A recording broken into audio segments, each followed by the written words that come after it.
Students, हम पढ़ रहे थे द्वितीयक समूह यानी कि सेकेंडरी ग्रुप। सेकेंडरी ग्रुप का अर्थ, इसकी परिभाषाएं हमने लास्ट वीडियो में पढ़ ली है। अब हम आगे देखेंगे कि द्वितीयक समूह की विशेषताएं क्या क्या होती है। हालांकि हम पढ़ चुके हैं पिछले 2-3 वीडियोस में लगातार कि द्वितीयक समूह जो है प्राथमिक समूह के विपरीत विशेषताओं वाला ग्रुप होता है। अब इसकी कुछ और विशेषताएं भी हैं जो कि हम इस वीडियो में पढ़ेंगे। उसके बाद हम पढ़ेंगे कि द्वितीयक समूह का महत्व क्या है, ये किस तरह से हमारे लिए, हमारे समाज के लिए इम्पॉर्टेंट साबित हो सकते हैं। देखिए, द्वितीयक संबंधों में घनिष्ठता का अभाव रहता है। दूसरी विशेषता है द्वितीयक समूह में संबंध अवैयक्तिक होते हैं। द्वितीयक समूह योग्यता और कार्यकुशलता के आधार पर निर्देशित होते हैं। द्वितीयक समूह में संबंध सर्वांगीण न होकर सीमित होते हैं।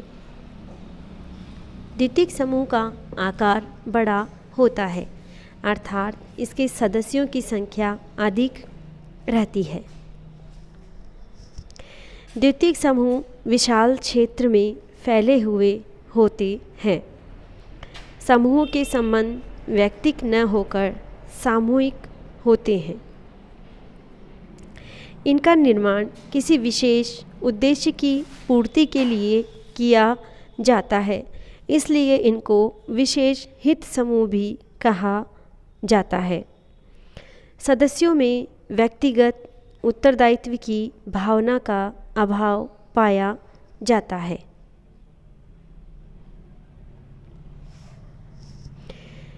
द्वितीयक समूह का निर्माण जानबूझकर चेतन अवस्था में किया जाता है।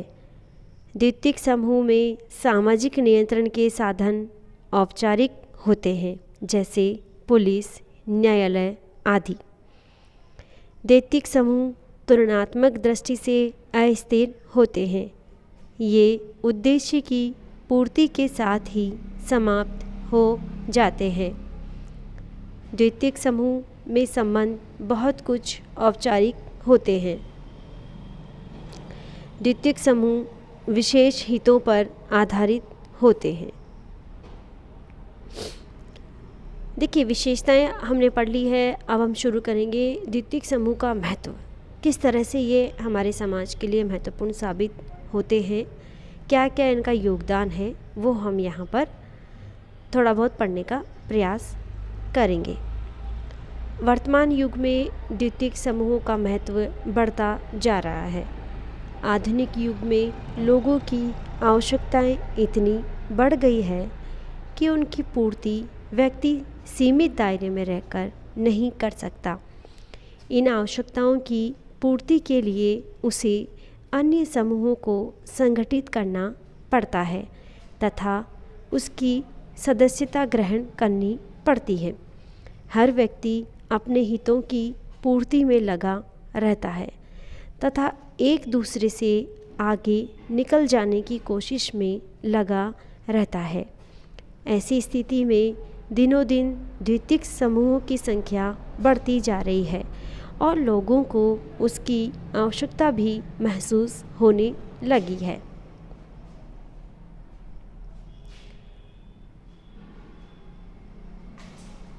द्वितीयक समूह का सबसे पहला महत्व क्या है कि व्यक्तित्व का विशेषीकरण इन द्वितीयक समूह में हो जाता है। प्राथमिक समूह मानव के व्यक्तित्व को ढालते हैं। द्वितीयक समूह व्यक्ति के विशेषीकरण की आधारशिला को प्रस्तुत करते हैं। सभ्यता, संस्कृति और समाज के विकास के साथ साथ श्रम विभाजन में वृद्धि होती जाती है। व्यक्ति के अलग अलग कार्यों के लिए अलग अलग समूहों का निर्माण होता है। इससे व्यक्ति को अपनी कुशलता में वृद्धि करने का अवसर मिलता है। प्रोफेसर, डॉक्टर, इंजीनियर और वकील को बनाने में द्वितीयक समूह महत्वपूर्ण होते हैं। विस्तृत क्षेत्र। द्वितीयक समूह व्यक्ति को सामाजिक आदान प्रदान का विस्तृत क्षेत्र प्रदान करते हैं। वर्तमान समाज में व्यक्ति की आवश्यकताओं को पूरा नहीं कर पाते द्वितीयक समूह व्यक्ति की आवश्यकताओं की पूर्ति के लिए विस्तृत क्षेत्र प्रदान करते हैं। फॉर एग्ज़ाम्पल अलग अलग संस्थाएं हो गई, राज्य हो गया, कारखाना हो गया आदि। देखिए बिल्कुल सही बात है कि प्राइमरी समूह की जब हम बात कर रहे हैं तो वो सीमित हो गए अपने आप में। जैसे ही हम प्राइमरी समूह के दायरे से बाहर आते हैं तो वहाँ से क्या शुरू होता है, वहाँ शुरू होता है सेकेंडरी ग्रुप यानी कि द्वितीयक समूह। प्राथमिक समूह से बाहर निकलते ही हम जिस ग्रुप का हिस्सा बनते हैं उसको हम बोलते हैं द्वितीयक समूह। और द्वितीयक समूह ही ऐसी जगह है, ऐसा क्षेत्र है हमारे लिए जहाँ व्यक्तित्व का विकास तो हमने प्राइमरी ग्रुप में कर लिया, लेकिन उस व्यक्तित्व को निखारने का कार्य जो है द्वितीयक समूह में होता है। क्यों? क्योंकि वहीं आकर हमें मालूम पड़ता है कि भविष्य को हमें किस ओर लेकर जाना है, भविष्य की रूपरेखा हमारे लिए क्या होगी, भविष्य में हम क्या करेंगे, ऐसा करेंगे तो हमें क्या लाभ होगा और अगर ऐसा नहीं करते हैं तो हमें क्या नुकसान होगा या फ़ायदा होगा। ये सब चीज़ें हमें द्वितीयक समूह के संपर्क में आने पर ही मालूम पड़ता है। स्कूल में जब हम जाएंगे तो वहाँ हमें मालूम होता है कि क्या सही है हमारे फ्यूचर के लिए, क्या नहीं है। कॉलेज में हम पढ़ते हैं तो वहाँ हमें मालूम होता है कि किस व्यवसाय को हमें अपनाना है, किसे हमें नहीं करना है या किस में हमारा इंटरेस्ट है। उस इंटरेस्ट के अकॉर्डिंग हम जो है ग्रुप को ज्वाइन करते हैं कि फला ग्रुप हमारे काम का है, फला नहीं है। तो इसलिए वहाँ सेकेंडरी ग्रुप्स में हमें एक स्कोप मिल जाता है, एक वाइड स्कोप वहाँ पर मिल जाता है, जिससे हमें हमारे जीवन को जो है दिशा मिलती है। ठीक है। प्रगति में सहायक प्राथमिक समूह का स्थायित्व यथास्थितिवादी शक्तियों को विशेष महत्व देता है और परिवर्तन के प्रति पूर्वाग्रही होता है। इसके विपरीत द्वितीयक समूह के संबंध व्यक्ति की संकुचित मान्यताओं को तोड़कर समग्र के प्रति जागरूक रहने और उत्तरदायित्व ग्रहण करने की प्रेरणा देते हैं।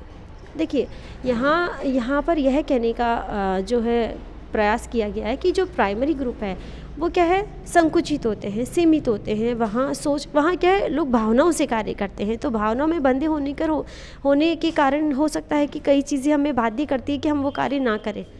भावनाएं कई बार हमें मजबूर करती है कि हम उस दायरे से बाहर नहीं आएँ जो कि हमें नुकसान पहुंचा रहा है या जहां हमें हर्ट होता है, जहां हमें दुख पहुंचता है, तो उस दायरे से बाहर निकलने को वो प्राइमरी समूह में मना करता है।